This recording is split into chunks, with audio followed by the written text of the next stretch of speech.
What's up, guys? It is MP4Podcast.com bringing you some of the most interesting video game news that you guys need to know about. We finally have a release date on the GameStick. It's October 29th. Now, I'm telling you, this console war is really gearing up. Now, the GameStick does have a big advantage over the PlayStation 4. It's going to be released 2 weeks before the PlayStation 4 and 3 weeks before the Xbox One. I'm just joking. It's just a microconsole. It's just a game stick. But, I just thought that was kind of funny because, October 29th and next month will be the new consoles, the true next generation consoles.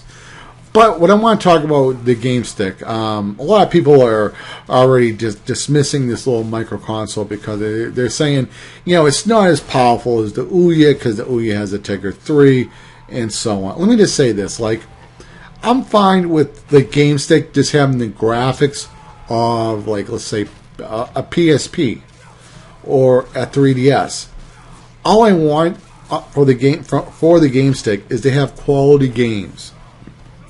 I have an iPhone 3GS. It can run Infinity Blade.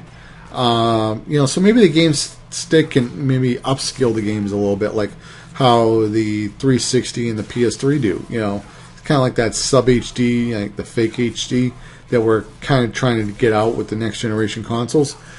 But here's my message to GameStick. GameStick, please be very selective on the titles that go on your store. Now, I know a lot of these Android-based consoles, they're like, any developer is going to be able to publish on our console, blah, blah, blah. Now, I'm not saying to be a bunch of dicks and no, we don't like those types of games, so we're not going to put them on our console. You're going to have to go to a competitor. No. I'm just saying, there should be some type of quality on your store. There's too much junk on Google Play, iOS, and so on. These micro consoles, there's 4 of them are out. There's the Ouya, the GameStick, the Game Pop, the Mad Cats, and so on. And they're all, trying to get these cell phone games on their micro console, right? That's basically what they do. They're taking they're taking the Android operating system and just putting it in a little box. And here's a controller. Go play your games and so on.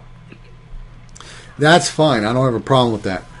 But the problem with Google Play and iOS is there's so many apps coming out for those two platforms that sometimes to find a good game is you have to try sometimes 3, 4 until you find one that you like or that's halfway good. There's a lot of these games, I'll even read the reviews on iOS or Android, this game was okay, it needs a little bit of work and so on. And I've reviewed, iOS games and Android games where I was I can't remember, it was a racing game for iOS. I was like, I wish it had some other cars in the tracks. And one of the developers made a post in the video. We did an update for the game. We were adding this stuff. And I remember the Shaquille game, the sci-fi one.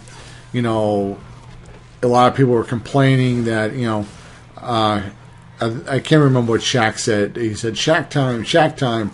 Or something. He just kept on saying it over and over, and then the developer heard, the people in the comments saying, we don't. He's getting annoying every time he says that. I think that the most common thing people need to understand when making video games, make video games with some common sense, please. Don't do things repetitively.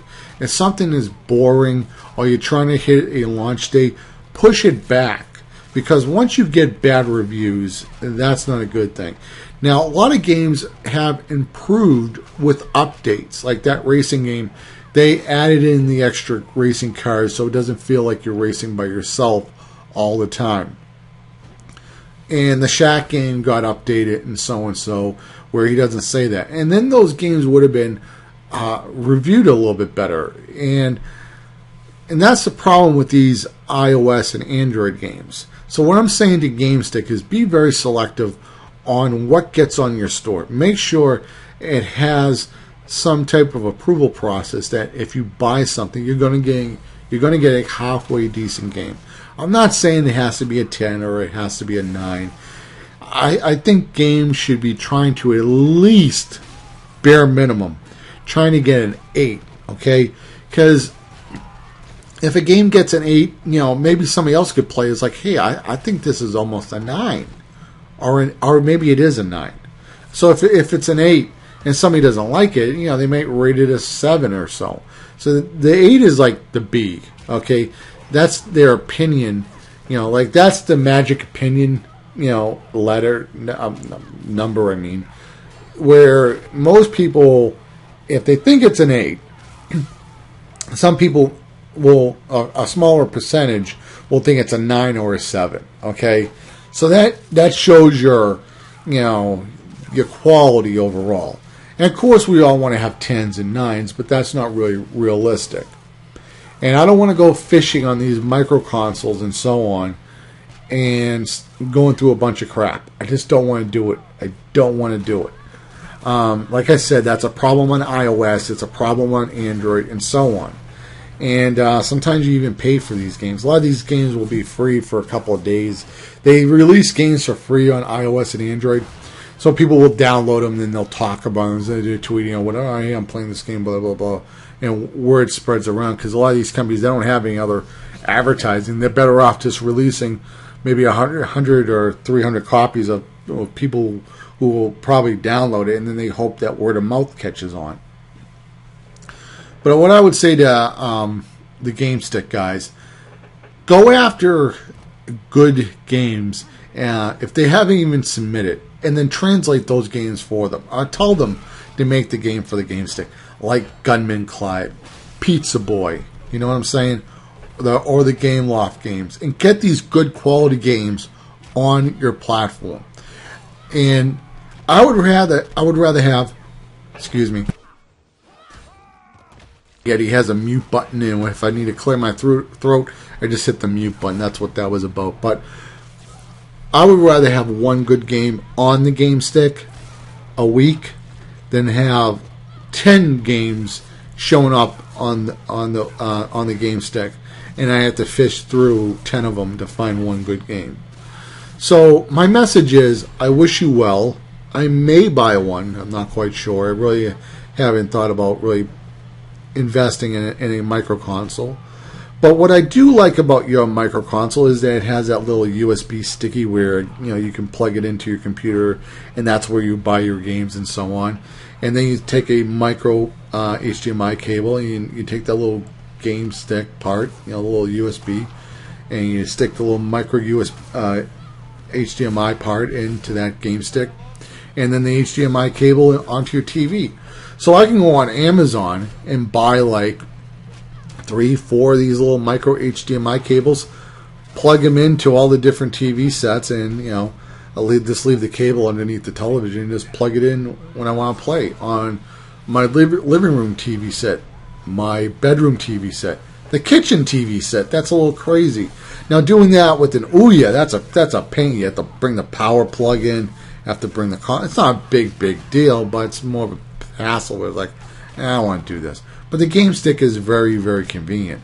GameStick, college kids may like it, little kids may like it, people that travel may like it, college kids travel and so on.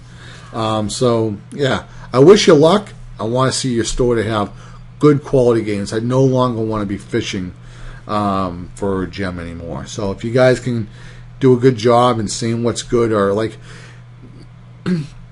let me just say this. I know you guys said that your games can, like anybody can develop for these games. Maybe you should have a section.